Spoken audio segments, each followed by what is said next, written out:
Center for Couple and Family Therapy, which we call CCFT for short, is the primary training facility for our PhD students in marriage and family therapy. We also have master's students that complete their internship here at the CCFT with us as well.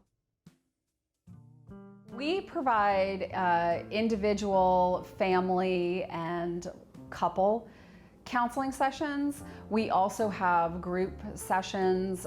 In the past, we've had parenting groups. We have a victim advocate group that operates here as well. And we see all ages, we see all sorts of different presenting problems that clients have. So we have individuals that come in with feelings of anxiety and depression.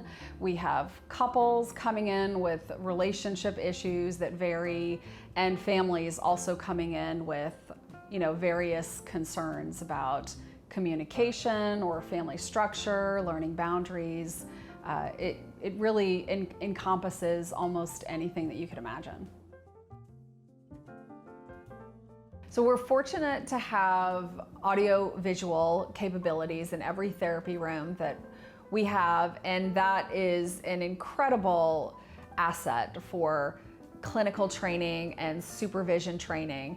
Of course, every single client is informed about it. That's part of our consent for treatment. Any client that walks into a therapy room has signed a consent form stating that they are aware that there's audio and visual recording, and that is only used for supervision experience.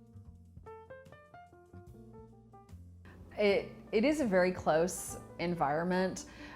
Due to the nature of a PhD program and probably any graduate program, it's very intense, and cohorts tend to stick together. You have your classes together, and it's the same thing over here at the CCFT.